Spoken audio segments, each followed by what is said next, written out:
What's up, guys? Matt here, coming at you with a quick look at this Radiolink RC8X. Radiolink contacted me, asked me if I would want to check one of these out, and I was like, absolutely. You know, I've wanted one of these, but it just wasn't in the budget right now. This comes in around $315 for this setup. So it's a premium price, but you get so much with this thing that in my mind, it is worth it. And, you know, even though they sent this over for me to check out, it's not going to sway my opinion on it. I'm going to tell you guys some pros and cons that I feel make this what it is, and why I think it is a good investment versus some of the other radios that I have. So right away, this comes with an awesome case. Very nice. Look at this velvet. That's just screams top notch, right? But no, seriously, I have bought high dollar radios and they don't come with a case. You end up having to buy another case, that sort of thing. And cases are important, let me tell you, because I mean, if you look at this GT5 I've been using, it is beat up because I just throw it in a bag and go. And you know, this is something that I can keep in here, take with me, and protect this thing. So it does come with a shoulder strap, so you can hook onto here and pack this on your shoulder if you want, or you have this nice handle up top. Now, some of the things this comes with, right out of the package, we get a LiPo battery to put in this. That's huge. And then we also get this little connector here, so we can plug this in and run off of AAA batteries if we want. I prefer the LiPo.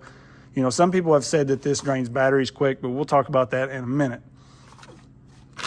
You get your lanyard for the transmitter. That's also something usually you have to buy extra. You get a USB cable to connect this. You can update it, get the latest firmware, all of that stuff. They even give you a screen protector for this. That's just amazing that we get that with it, right?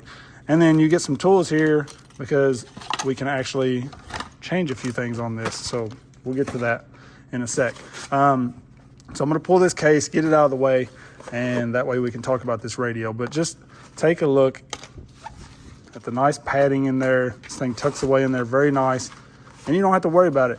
You don't have to worry about anything getting broke, the screen getting scratched, beat up, broke, that sort of thing. All right, so let's take a quick look at the appearance of this thing because it's absolutely beautiful. This is one of those radios, if you're out crawling with this or you're out running whatever with this, people are gonna come up to you and be like, what is that radio? It just looks that good and it feels that good. I gotta say, it does feel really good. You've got buttons everywhere. All of these are completely customizable. You can turn them into whatever you want, basically. I think like this is steering trim, this is throttle trim out of the box. If you want to switch them, you just go into the settings, flip-flop them around. You can make any of these buttons pretty much whatever you want. And one cool thing is I've never had a button here. This is crazy. I don't know that I've even seen a button there, but I mean, you could even hit that with your wrist if you needed to. So just extra buttons and customization everywhere. You can adjust the tension on the throttle trigger. You can actually unbolt this and bolt it to this side, make this thing left-handed if you need to. You've got a hookup for the lanyard that it comes with. You don't have to buy it extra.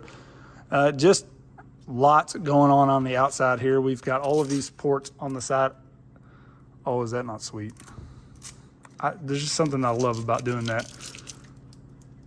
So right here on the side, we've got a memory expansion port up here. So you've got a 32 gigabyte SD card installed in here, I believe.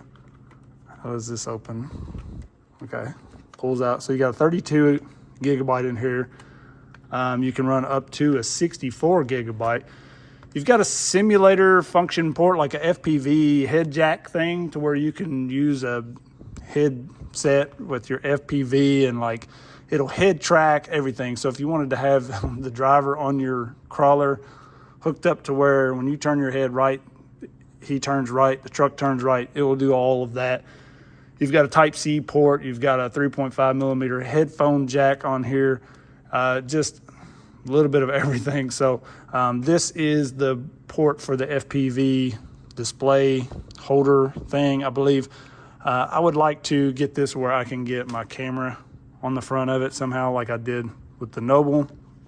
And we're going to talk about why I'm going to prefer this over all of these Fly Sky I'm showing at the moment. So one of the key things to me is the fact that this is backwards compatible with all of these receivers. So if you have a bunch of old Radiolink receivers, you can use those with this if they're on that list, which is most of them, I believe. Every time they've come out with a new one of these, I've had to buy a new receiver. None of them are cross compatible. I have receivers everywhere that only work with this transmitter or this transmitter or this transmitter, and it's pretty annoying, actually. That and the fact that this will run 200 models is enough for me to switch brands right there. So let's check this thing out real quick. A long press to turn it on, and you'll see it'll come on. Now this will talk to you. I've already turned that off. If you want the language stuff, you can go to your sound.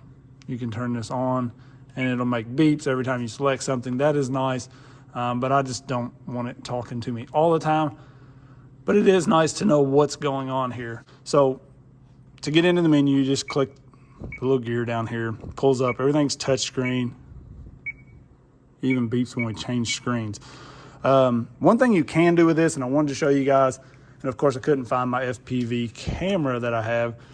I played around with FPV a little bit with these little guys. I have like a headset and stuff.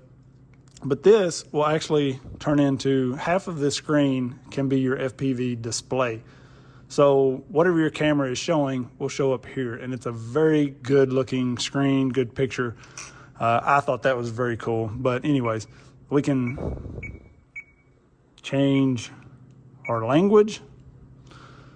We can change the theme. So you can have this be different colors, whatever. I really kind of like that, but I think the blue shows up better. So we're going to leave that on front of the video. Now, as far as receivers go, I picked up a 2-pack of these for like 35 bucks or something, $33, I think. Off of Amazon, the micro receivers that I'm planning to run in these. I won't need as many of the larger ones. Maybe for my FCX6 and a few 10th scales, I will need something like this for the 2-speed and dig and all of that. But for the most part, I'm going to be using the micros. And the micro that came with this had a really long antenna on it. And I said had because it don't anymore. So you can see this little bitty receiver had this huge antenna on it. And normally I try to tuck these electronics in here fairly nice. This is obviously just hanging out because I'm showing you guys what's going on here. But I was curious if it would run without that big long antenna. So I figured, you know what, it's worth 16, 17 bucks to know. So I cut that antenna, and this thing runs perfect. So let's go select this model. I'm gonna go to this tab here, and all right, so if this is flashing slow like it is here, that means we're not connected, right? So this has a small little button, very hard to see, but it will have a small button on it, and you're gonna press and hold that. But you're also gonna need to go into here. So let's change this view a little bit. All right, so hopefully you can see that. I think it's here. We're gonna need to go to receiver setting, and you're gonna have to select V1 or V2. Now these will tell on them. You can see this one says V1.0 there. This little small one says V1.1. This one says V2.0. So just look at your receiver and it will tell you what is what. So now we're gonna hold this button in.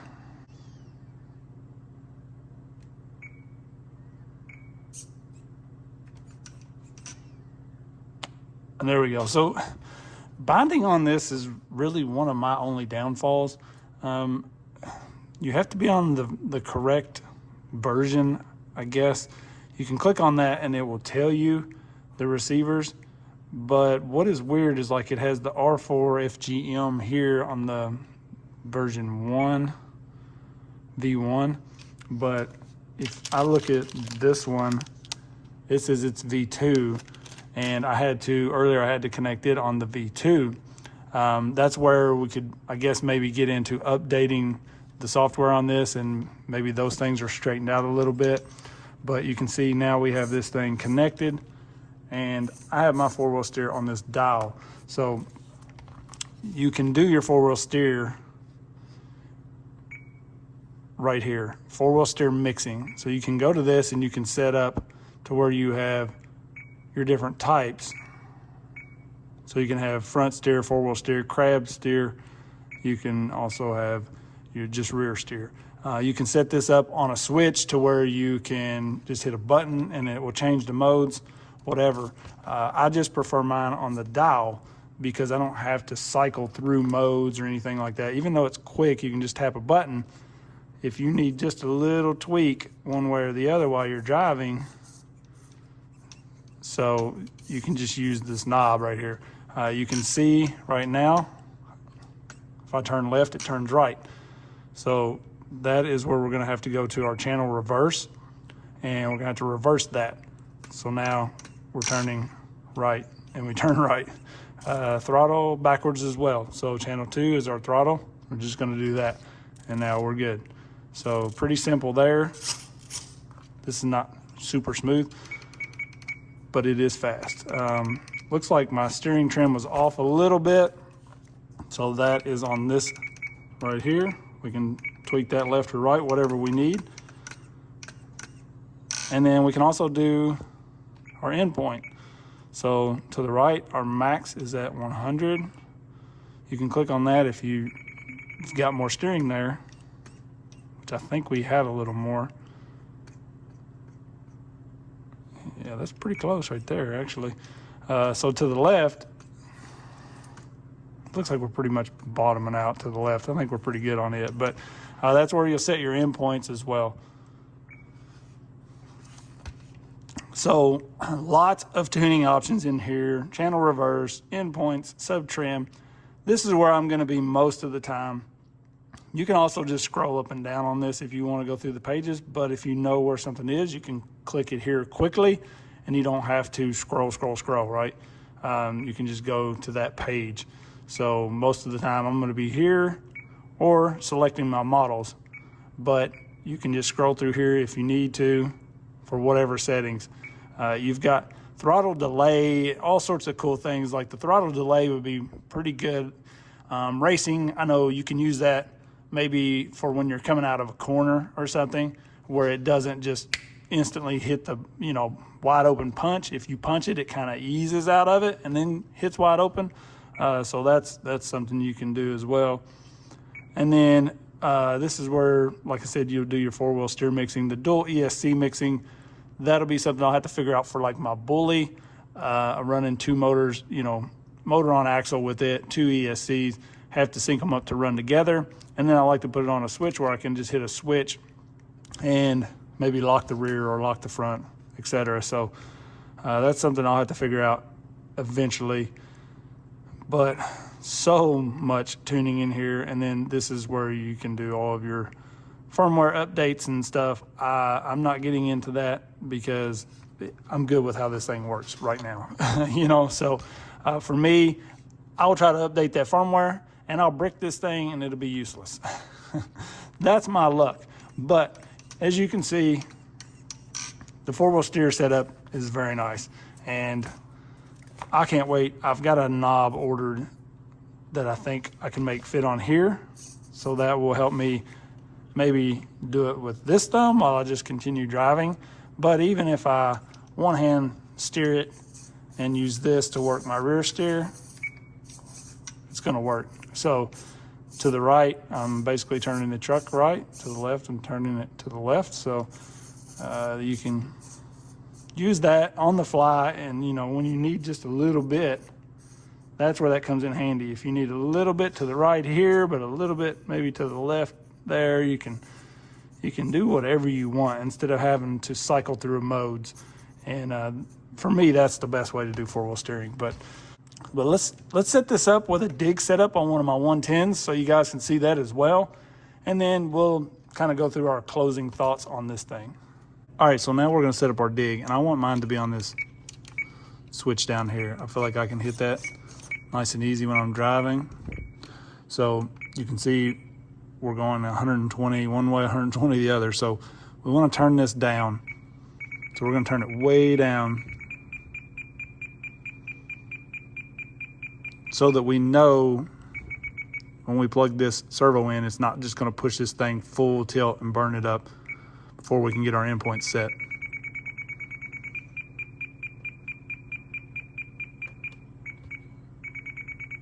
You'll probably find it even be like 10, 20, whatever. But then we're going to plug this into our channel 4.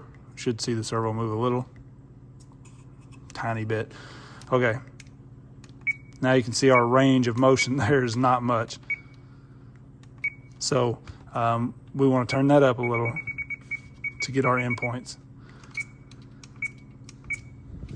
So this direction, I'm going to turn that up until this is going to shift.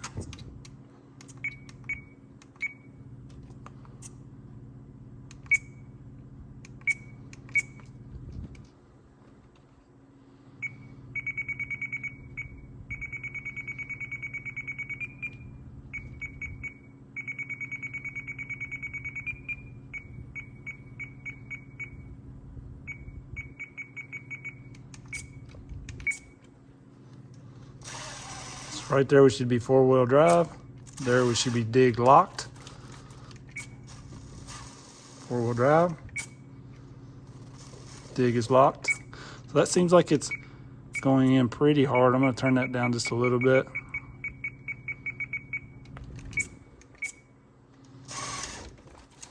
And that's locking it. So you just want to get that endpoint where your servo is going to stop trying to pull when, like your shifter in this case, is where it needs to be.